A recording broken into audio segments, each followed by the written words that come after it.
महाराज जी, एक प्रश्न में उड़िया बाबा से किसी ने प्रश्न किया कि महाराज जी, मानसिक पाप क्यों होते हैं। बाबा का दो शब्दों में उत्तर था कि पूर्व संस्कारों से।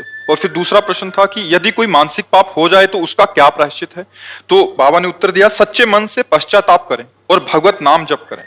भगवान के नाम जप में अचिंत्य शक्ति है, इससे अनंत जन्मों के पाप विध्वंस हो जाते हैं। नाम में जितने पापों को जलाने की शक्ति है उतने पाप मनुष्य एक जीवन में कर ही नहीं सकता। बाबा का उत्तर था। अब इसमें क्या है कि मानसिक का जो पाप होता है वो मन की मलिनता होती है। जैसे भक्तों का मन भगवान का ही चिंतन करेगा, उनके रूप की, उनकी लीला की, उनके नाम की, उनकी बातों का। और जब हमारे द्वारा अधर्माचरण, जो शास्त्र विरुद्ध आचरण, तो फिर वो गंदी बातों का चिंतन करता है।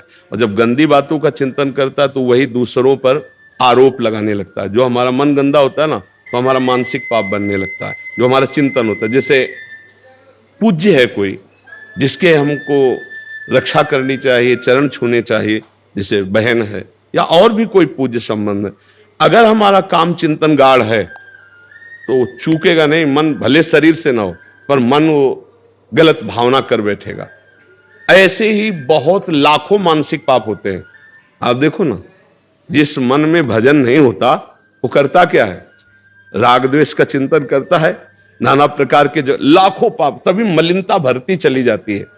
पर कलयुग का एक प्रताप है, कलिकर एक पुनीत प्रतापा, मानस पुण्य होए नहीं पापा। अगर मानसिक पाप का दंड मिलता तो हमारी दुर्गति पक्की थी। पर कलयुग में चूंकि मलिन हृदय अधिक होंगे, इसलिए सिद्धांत बना दिया गया कि जब तक शरीर से पाप नहीं होगा तब तक मानसिक पाप का दंड उसे नहीं दिया जाएगा।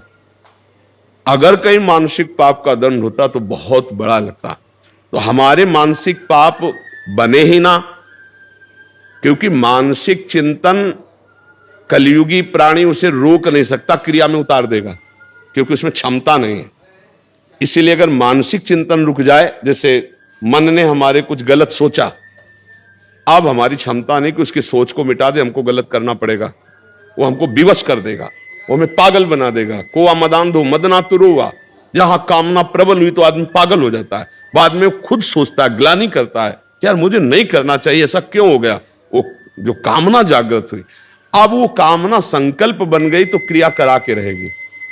अगर केवल स्फुरणा हुई, शांत हो गई तो बच गए। तो स्फुरणा ही ना हो, इसके लिए कोई उपाय। बाबा कह रहे नाम जप, भगवान के नाम जप से सारी मानसिक मलिनता भस्म हो जाएगी। वही चिल्ला चिल्ला के कहते कि राधा राधा राधा राधा हर समय रटते रहो, बच जाओगे। जो मानसिक पाप हैं, जो शारीरिक क्रियाओं में परिणित हो जाते हैं, उनको हम वहां उदय ही ना होने दें, उनका संकल्प ही ना बनने दें। तो राधा राधा राधा राधा हम नाम जप करते रहे। और सच्ची बात, कभी कामनाओं की पूर्ति नहीं होती, कभी नहीं हुई। देखो आप लोग इतनी अवस्था के हो, हर सुख देखे हो गृहस्थी के, क्या मन शांत हो गया, क्या तृप्त हो गया। बस वही चाल उसकी है जो बचपन में थी, वही आज है। देखो ईमानदारी से देखो, अगर रुका है तो भजन से रुका है, दूसरा कोई उपाय नहीं तो पूरा जीवन हमारा ऐसे खोखला हो जाएगा, नष्ट हो जाएगा। और ये भोग लें, ये देख लें, ये सूंघ लें, ये छू लें, ये खा लें, इसी में जीवन चला जाता है। चलो, जैसी भी परिस्थितियों पर राधा राधा तो बोलते रहो। नहीं संभाल पा रहे हो, राधा राधा बोलते रहोगे, सब संभल जाएगा।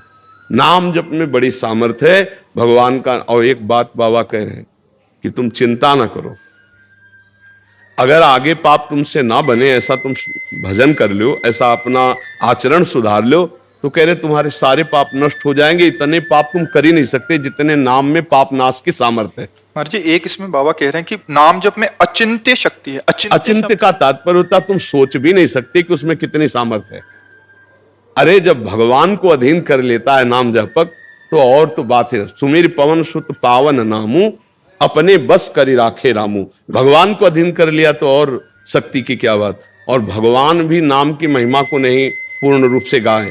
वो कहूं कहां लगी नाम बढ़ाई, और राम न सके नाम गुण गाई। इसलिए अचिंत शक्ति, स्वयं भगवान वर्णन करना चाहे तो वो नाम की महिमा का वर्णन नहीं कर सकते। नाम जापक भगवान अजित को अपने अधीन कर लेता है, तो अचिंत शक्ति नाम की है कि आप सोच भी नहीं सकते कि नाम जप से क्या क्या हो सकता है। इसलिए निरंतर नाम जप का जो अभ्यास है वो अचिंत शक्ति को जागृत करता है। थोड़ा बारा तो लगभग लगभग जो थोड़ा सात्विक है वो तो जपते हैं, करते हैं, पर बात बनेगी निरंतरता में। कोई श्वास टूटे ना, छूटे ना नाम में। राधा राधा राधा राधा राधा राधा।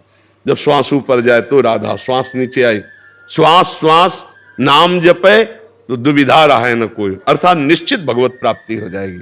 और ये कलयुग है, इसमें और साधन नहीं होने वाले, पक्का।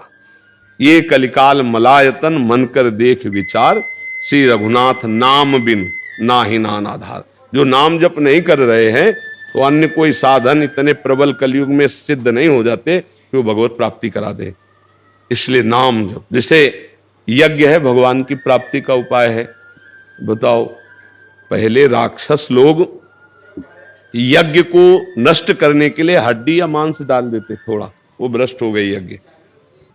विश्वामित्र जी इसीलिए तो श्री राम जी को साथ की निशाचर, अब आप घी बाजार से खरीदो और उसमें चर्बी मिली हो तो यज्ञ होगी? होगी नहीं। सामग्री कहां से आएगी? यज्ञ सामग्री जौ धान्य आदि जो पवित्र चाहिए, अब केमिकल डाले जाते हैं अनाज प्रकट करने में, वो पवित्र थोड़ी माने जाते हैं। ऐसे केमिकल, ऐसी खादें हैं जिनका रस जाता है उसमें, वो अपवित्र हैं। इसीलिए बड़े बड़े रोगों की बाहुल्यता देखो हो रही। कैंसर तो पहले सुना ही नहीं, कभी कोई ऐसे करोड़ों में किसी एक को पहले, अब तो बुखार की तरह है। जैसे बुखार नहीं, उनको आया फिर उनको आया, ऐसे कैंसर बढ़ रहा है क्योंकि अन्न दूषित हो रहा है। तो जब हविष्यान्न दूषित है तो हम कैसे यज्ञ करें? कलयुग में यज्ञ सिद्धि बड़ा मुश्किल है भाई। बड़ा शुद्ध घी हो और शुद्ध हविष्यान्न हो और शुद्ध मंत्र बोलने वाले हो, शुद्ध मंत्र हो, आराधना तप हो, तब यज्ञ तो बड़ा कठिन। अच्छा, ध्यान आंख मूंद के देख लो, अंधकार के सिवा क्या दिखाई देता है? शांत होकर बैठो तो प्रपंच पूरा चलने लगता है अंदर, क्या ध्यान लगेगा? सतयुग में ध्यान के द्वारा भगवान की प्राप्ति होती थी, त्रेता में यज्ञ के द्वारा होती थी, और द्वापर परिचर्यायाम भगवान की सेवा विधान, सेवा पद्धति। अब आप बाजार से मिठाई लेने गए हो, सैकड़ों लोग वहां खरीद रहे हैं, बेचने वाला कितना हाथ अपवित्र है पवित्र उससे मतलब नहीं, बनाने वाला हो सकता है मसाला सुपारी खा के बीड़ी पीते हुए बना रहा हो, क्या स्थिति है पता नहीं। तो अमनिया जो ठाकुर जी की पूजा के लिए भोग चाहिए, जो वस्त्र चाहिए, जो सामग्री चाहिए, बड़ा मुश्किल है पवित्र मिलना।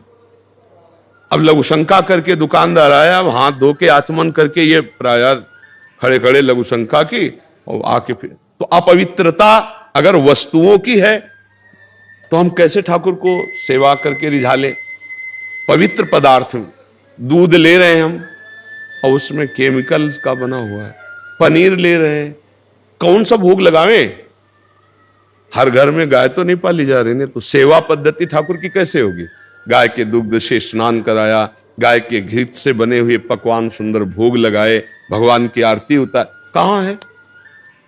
कोई बिरला ही नहीं। तो अब कहां सेवा भाव कि हर घर में 2-4 गाय हैं और उनको अब तो आधुनिकता, ट्रैक्टर का जमाना, तो हम भगवत सेवा के बल से भगवान को प्राप्त कर ले, ये भी बड़ा कठिन हो गया। ये द्वापर में था, द्वापर में परिचर्यायाम।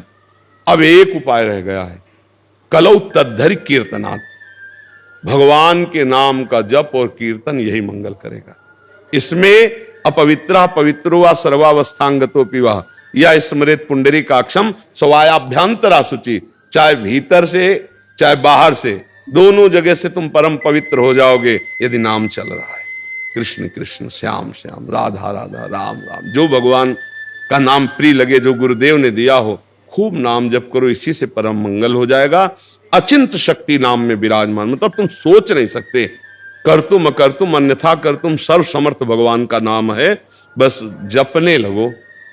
जैसे गरीब आदमी 1-1 रुपया जोड़ता है, ऐसे राधा राधा राधा राधा राधा राधा, चाहे नहाए हो या ना नहाए हो, अपवित्रा पवित्र हुआ, शौच में बैठे हैं तो भी अंदर अंदर जप रहे राधा राधा राधा।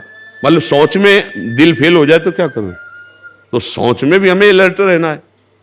शौचालय में गए, राधा राधा, नाम के लिए कोई निषेध नहीं, मंत्र के लिए निषेध, मंत्र नहीं जप सकते, नाम को कहीं भी जप सकते हो। अपवित्रा पवित्र हुआ, चाहे पवित्र हो चाहे पवित्र हो, तो खूब नाम जप करे तो शारीरिक मानसिक सब पापों से मुक्ति मिल जाती है और भगवान हमें अपनी शरण में ले लेते हैं। हमारा आवागमन जो जन्म मरण का चक्र है इससे छुटा देते हैं।